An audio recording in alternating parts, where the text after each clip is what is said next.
नमस्ते, आप सभी का स्वागत है आपका अपना चैनल रूपा मुखर्जी में।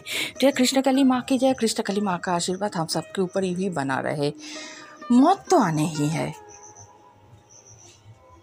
कुछ देर के लिए भगवान से प्रार्थना करके हम उसे रुकवा सकते हैं और मेडिकल साइंस के हेल्प लेकर मौत की तकलीफ़ को हम थोड़ा सा कम कर सकते हैं। पर कभी कभी डॉक्टर भी ऐसे हाथ खड़े कर देते हैं और बोलते हैं कि अभी तो सब कुछ आपके दुआ पर निर्भर करता है। दुआ मतलब आपके प्रार्थनाओं के ऊपर। दीपिका पादुकोण की बेटी नहीं। चलिए छोड़िए। तो मंगला जी बोलते हैं कि प्लीज़ आप लोग कभी भी किसी मरते हुए इंसान को कृष्णकाली माँ के मंदिर में मत लाइए, इससे उनका कष्ट ही बढ़ेगा। इससे बेहतर है कि उन्हें घर में रहने दीजिए, चिकित्सा उनका होने दीजिए और उनके घर वाले आकर पूजा दे सकते हैं। देखिए, पूजा के लिए क्या करना होगा, सिर्फ फूल और माला ही ले सकते हैं, क्योंकि उन्होंने तो साफ साफ कह दिया है। वो लेते हैं, वो ज़रूर लेते हैं, साड़ी भी लेते हैं, चुनरी भी लेते हैं, लेकिन उन्होंने मना कर दिया है ये सारे चीज़ों को देने से। तो आपसे ना वो मिठाई लेते हैं, ना वो आलता सिंदूर लेते हैं और ना वो धूप बत्ती कुछ भी लेते हैं। तो फिर क्या प्रॉब्लम है? सिर्फ माँ के लिए माला लेकर जाइए। कुछ डोनेशन कर सकते हैं तो कर दीजिए, और अगर थोड़ा सा सीमेंट और ईंट दान कर सकते हैं तो वो सब कर दीजिए। लेकिन इसका मतलब ये नहीं है कि ये सारे दान करने से आने वाली मौत रुक जाएगी। बिल्कुल नहीं। मौत को तो अपने ही टाइम पे आना होता है, अपने ही तरीके से आना होता है। पूरा परिवार भी अगर मरने वाले इंसान के पास बैठा रहे, उसका हाथ पकड़कर उसे ऑक्सीजन की सप्लाई देते हुए भी वो इंसान चला जा सकता है, क्योंकि उसका वक्त वही तक ही था। मैंने खुद अपने आँखों से देखा है। मैंने खुद अपने पिताजी को जाते हुए देखा है। बहुत कोशिश की हमने, लेकिन हम उन्हें नहीं रोक पाए। जो कृष्णकाली माँ की मर्जी है आखिर वही होता है। तो अब विरोधी ये बोल सकते हैं कि अरे बाबा रे मंगला, अब क्या हुआ, कृष्णकाली माँ के नाम पर तो बहुत सारा तूने धंधा कर लिया, बिजनेस कर लिया, अभी माँ का महिमा प्रचार नहीं हो रहा है क्या? तेरे त्रिशूल में शक्ति नहीं है क्या? नहीं नहीं नहीं, इनमें से कोई भी बात नहीं है।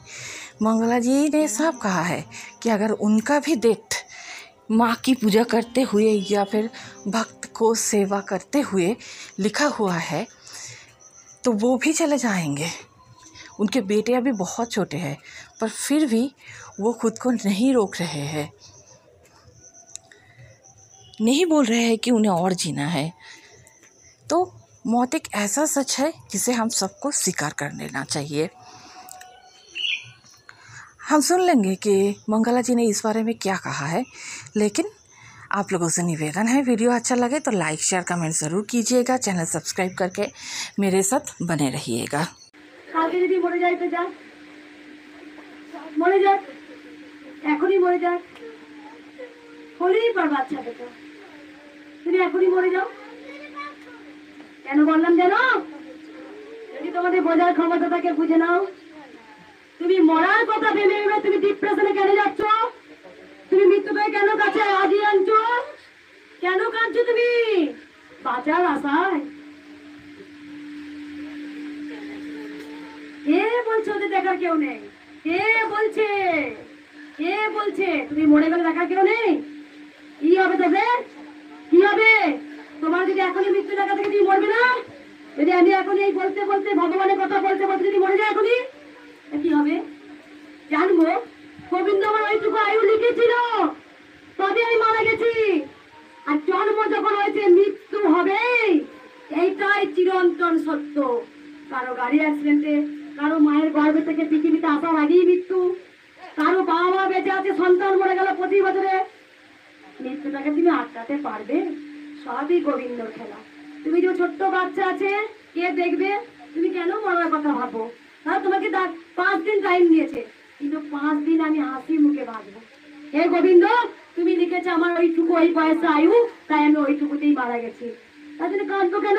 তুমি হাসো, দিন রাত তুমি একটা এমনই জিনিস তোমার বাঁচার আশ্বাস যোগাবে। যদি তোমার কপালে লেখা থেকে 5 বছর 5টা দিন, তাহলে তুমি বাঁচবে আরো 5 বছর। তোমার আয়ুটাকে তুমি বাড়াও।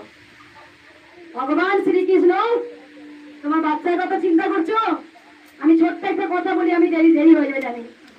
এক মায়ের 3 সন্তান, বাবা কোনো রকমের রিক্সা চালাতেন। বাবা মারা গেলেন, মা কোনো রকমের লোকের বাড়ি কাজ করে 3টে মেয়ে, দেখা 3টে মেয়ে মানুষ করে দিল। হয়ে যাওয়ার আগে 3 বছরে 5 বছরে আর 7 বছরে হয়তো মা যখনই গেছে তখনই সঙ্গে সঙ্গে বলছে এবার মাটাকে কি, ভগবান শ্রীকৃষ্ণ যমরাজকে বলছে যাই এবার মাটাকে নিয়ে আয়, মায়ের মৃত্যু চলে এসছে। বলছে এ কি, যমরাজ বলছে এ ভগবান তুমি নাকি দয়ালু দিনের বন্ধু, তুমি এত নিষ্ঠুর, বাবাটাকেও নিয়ে নিলে আমার মাটাকেও নিচ্ছ। বলছে আরে মূর্খ তুই যা না নিয়ে আয়, বলছি তোমার আদেশ গোবিন্দ শুনতেই হবে, গোটা পৃথিবী তোমার হাতে। ওনাকে সঙ্গে সঙ্গে নিয়ে চলে এলো। বলে এবার তুই মরতে যা, মরতে গিয়ে দেখ কি ঘটনা হচ্ছে। 3 ড্রাইভার মেয়েটা এর বাড়ি ভিক্ষা করতে যাচ্ছে, ও রাত্রি মারছে, ওর বাড়ি ভিক্ষা করতে যাচ্ছে, ও মারছে, ওর বাড়ি ভিক্ষা করতে মারছে।